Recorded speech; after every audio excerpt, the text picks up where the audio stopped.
अस्सलाम वालेकुम एवरीवन। उम्मीद आप सब ठीक ठाक होंगे और रमज़ान आपका बहुत अच्छा गुजर रहा होगा। टेरेस पे एज़ यूजुअल मैं आई तो अपने प्लांट्स को देख रही थी जिसमें धनिया बहुत प्यारा ग्रो कर रहा था और मनी प्लांट को भी देख के मुझे बड़ी खुशी हुई कि इसका सिर्फ एक लीफ था और माशाल्लाह एक और लीफ इसका निकल आया था। मैं समझ रही थी कि ये डेड हो गया है, तो अब इसको यहाँ से चेंज करने का टाइम है क्योंकि धूप तेज़ हो रही है। टमाटर का पौधा भी माशाल्लाह माशाल्लाह बहुत अच्छे से ग्रो कर रहा था, लेकिन इसमें अभी कोई फूल नहीं आया था। हो सकता है थोड़ा टाइम हो। नीचे से लीफ थोड़े से येलो हो रहे थे और लेकिन अच्छा माशाल्लाह तीनों का रिज़ल्ट आया, मुझे बहुत खुशी हो रही थी। अच्छा, थर्ड एंड फोर्थ रोज़े की प्रिपरेशन आपसे शेयर करूँगी।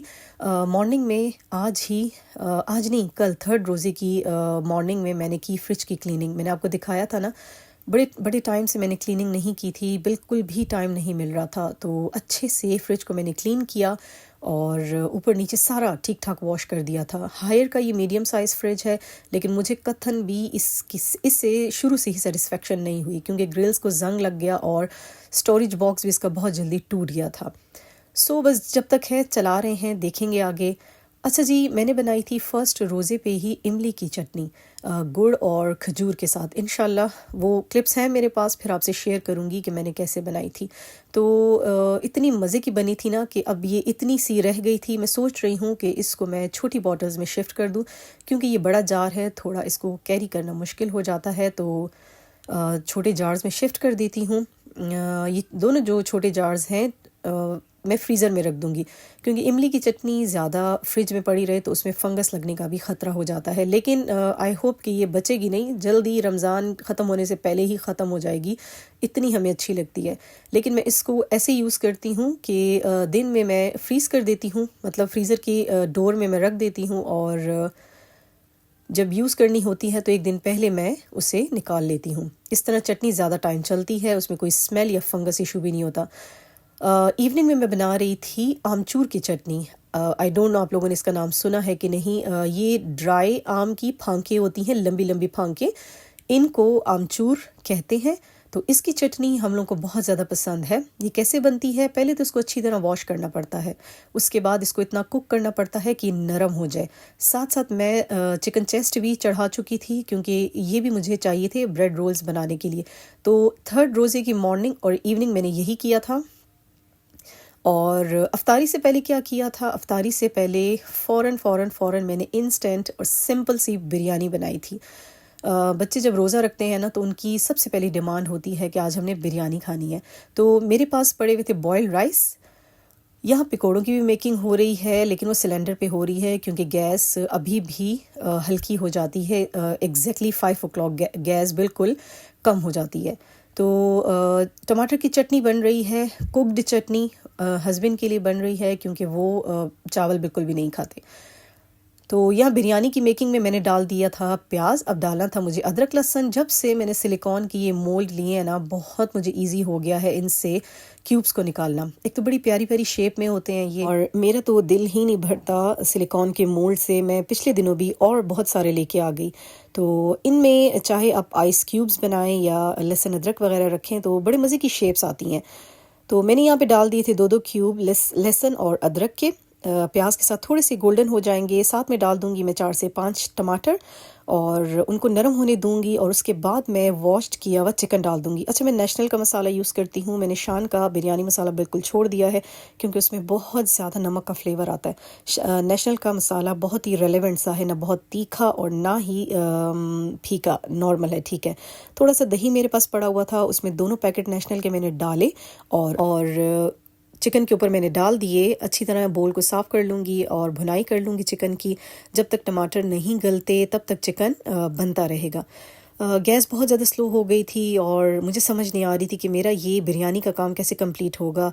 अच्छा, यहाँ मैं बताती जाऊँ कि मैंने लेफ़्ट ओवर राइस से बिरयानी बनाई थी। साथ साथ मैंने कुछ अपने मसाले डाल दिए थे क्योंकि नेशनल थोड़ा सा लाइट होता है बिरयानी, जिस तरह हम खाते हैं उस लिहाज से थोड़ा सा इसका फ्लेवर लाइट होता है। तो थोड़े से मसाले मैंने अपने ऐड किए थे।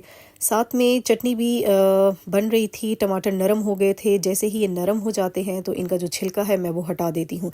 इससे ये होता है कि बहुत अच्छे से टमाटर ब्लेंड हो जाते हैं अपने आप। कोई ब्लेंडर में यूज़ नहीं करूँगी, अपने आप ये मज़े से पकते पकते बिल्कुल हलवे की तरह हो जाएंगे। कुछ बच्चे बेसन वाले आलू नहीं खाते, तो उनके लिए ऐसे आलू हमें बनाने पड़ते हैं विदाउट बेसन, लेकिन कटिंग ऐसी ही होनी चाहिए। बच्चे हैं क्या करें, दिखते नहीं हैं, गैस नहीं है, लेकिन डिमांड्स करते हैं। तो जी हमारा बिरयानी वाला चिकन भी रेडी हो गया है और चटनी भी रेडी हो गई थी। उस पर डालूंगी मैं हरी मिर्चें। तो ये थी हमारी नमक वाली मज़ेदार सी टमाटर की चटनी। बहुत सारे क्लिप्स मैं नहीं ले सकी, फ़ोन की स्टोरेज का बहुत ज़्यादा प्रॉब्लम है, साथ साथ स्टोरेज इतनी फुल हो जाती है कि मुझे बहुत सारी चीज़ें डिलीट करनी पड़ती हैं। तो यहाँ जी अल्हम्दुलिल्लाह बिरयानी रेडी हो गई थी। लेफ़्ट ओवर बॉयल्ड राइस से ये बिरयानी बनी है, बहुत झटपट ईज़ी। कुछ भी मैंने इसमें लेयरिंग नहीं की, कोई गरम मसाला मैंने ऐड नहीं किया, क्योंकि बच्चे मेरे बिल्कुल ऐसी ही बिरयानी खाते हैं जिसमें कोई गरम मसाला मुंह में ना आए, ब्राउन प्याज ना हो, जिसमें कोई लेमन, हरा धनिया, पुदीना ना हो। तो जब बच्चे नहीं खाते तो हमें क्या इतनी फटीक करने की ज़रूरत है। जल्दी जल्दी मैंने डिश आउट किया। ये था जी हमारा 3rd रोज़ा अफ्तार से पहले का।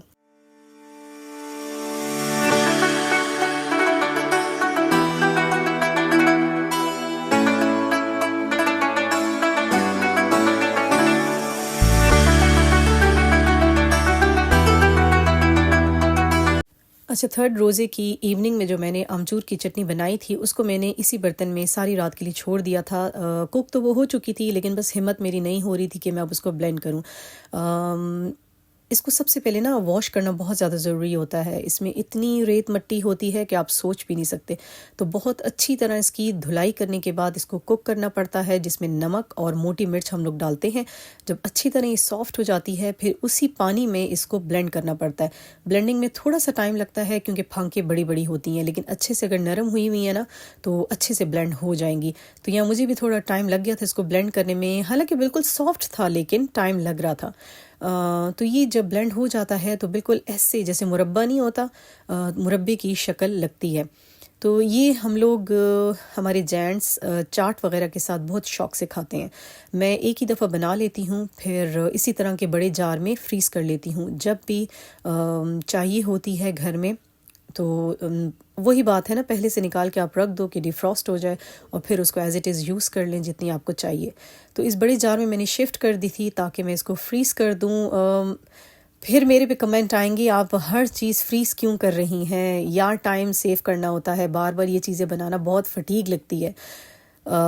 इसलिए मैं फ़्रीज़ कर देती हूँ। फ्रीज़ करने से चीज़ नहीं ख़राब होती। ये देखिए मैं छोटे से जार में निकाल रही हूँ ताकि ये हमारी डेली यूज़ होगी, लेकिन इसको भी मैं फ्रीज़र में रखूँगी। इन चीज़ों में ना क्या कहना चाहिए, मतलब जो खट्टी चीज़ें होती हैं वो जल्दी फंगस पकड़ती हैं, जल्दी ख़राब हो जाती हैं। तो अगर हमने उनको ज़्यादा टाइम चलाना है तो खैर है, फ्रीज़ कर सकते हैं।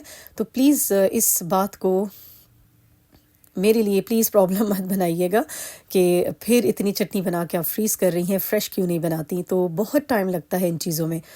तो मैं कर दूंगी इस बड़े जार को फ्रीज़। और आज मुझे बनाना था लोबिया की चाट, इसीलिए आमचूर की चटनी मैंने साथ में बना ली थी और इमली की तो और पड़ी हुई थी। दही की चटनी बनाना मैं भूल गई थी, बिल्कुल एंड पे मुझे याद आया था, लेकिन टाइम बिल्कुल भी नहीं था। 3 कप लोबिया है, इसको मैं भिगो दूंगी और बड़ा मज़े का लोबिया है। 1 घंटा भिगोएं तो आराम से बन जाता है आधे घंटे में। साथ साथ जो रात में मैंने चिकन चेस्ट बना लिया था, चिली, सोया, ब्लैक पेपर और नमक में बॉईल कर लिया था, उसको अच्छी तरह श्रेड कर लिया। उसको उसमें डाला मैंने मायो और साथ में थोड़ा सा मस्टर्ड पेस्ट। तो इनकी अच्छी तरह मैं मिक्सिंग कर लूँगी। अच्छा, यहाँ मैं एक चीज़ और आपको बताती जाऊँ कि ये जो ब्रेड रोल्स मैं बना रही हूँ ना, ये भी लेफ़्ट ओवर ब्रेड से मैंने बनाए हैं। हालांकि कोई ऐसी सख्ती नहीं थी, कोई ज़रूरी नहीं था कि मैं 2 हफ्ते पहले की पड़ी हुई ब्रेड से ब्रेड रोल्स बनाऊँ। मैं फ़्रेश मंगवा के भी बना सकती थी, लेकिन मैं ट्राई कर रही थी कि ब्रेड वेस्ट करने की क्या ज़रूरत है। चलें ट्राई करते हैं, जैसे भी बनेंगे देखते हैं क्या होता है। तो यहाँ बड़े तरीके से मैं कटिंग कर रही थी। इसके किनारों की कटिंग तो बहुत अच्छे से हो गई। मुझे थोड़ी खुशी हुई कि चलो रोल्स भी अच्छे से बन जाएंगे, ब्रेड इतनी हार्ड नहीं है। लेकिन आगे आगे देखते जाइएगा, ऐसा नहीं था। मैंने छोड़ी नहीं अपनी कोशिश, मैंने अपनी ट्रिक्स एंड टिप्स लगा के बना ही लिए रोल, लेकिन बस शेप थोड़ी सी ख़राब हो गई थी। यहाँ जो इसके सारे मैंने एजेस काट दिए थे उनको एक तरफ कर दूंगी। ये बन जाएंगे हमारे ब्रेड क्रम्स। इनको मैं ज़रा ड्राई होने रख दूंगी और उसके बाद इनको थोड़ा टोस्ट करके पाउडर बना लेंगे।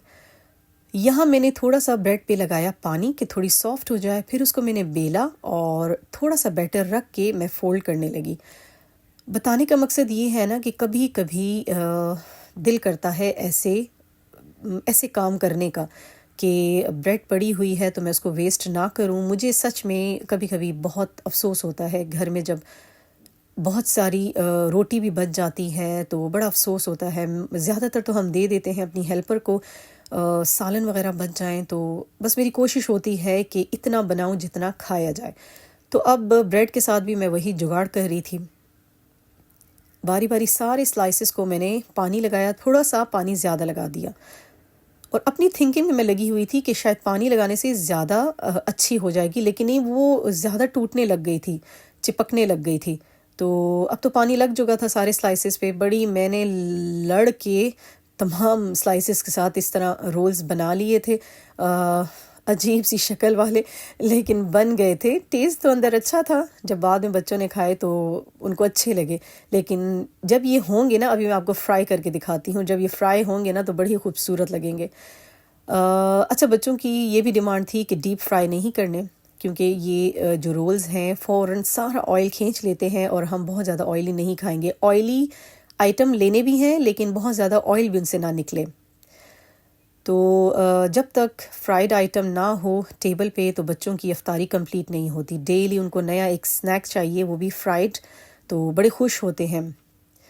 तो हमें भी अच्छा लगता है जब बच्चे खुश होते हैं, अच्छे से रोज़ा रखते हैं और इफ़्तार में अच्छी अच्छी चीज़ें खाते हैं तो दिल खुश होता है। तो अब मैं यहाँ पे पहले सोच रही थी एक एक करके फ्राई करूँ, क्या करूँ। फिर मैंने सोचा नहीं, पहले सारे रोल्स को सेट कर लेती हूँ अच्छी तरह, उनको वन बाय वन सेट करके फिर इकट्ठा ही मैं ग्रिल पैन में लगा लूँगी। और ज़्यादा ऑयल से इनको कैसे बचाना है तो मेरे जहन में ग्रिल पैन ही आया कि एक तो इनकी शक्ल जो टेढ़ी मेढ़ी लग रही है वो थोड़ी ग्रिल पैन की वजह से खूबसूरत लुक देगी, क्योंकि ग्रिल के ऊपर निशान आ जाएंगे और हल्के ऑयल का भी एक सॉल्यूशन निकल आएगा। तो यहाँ सारे मैंने रोल्स पहले सेट कर लिए अच्छी तरह, उन पे अंडा और ब्रेड क्रम्स लगा दिए, फिर उनको मैंने सबको इकट्ठा ही ग्रिल पैन में लगा दिया था।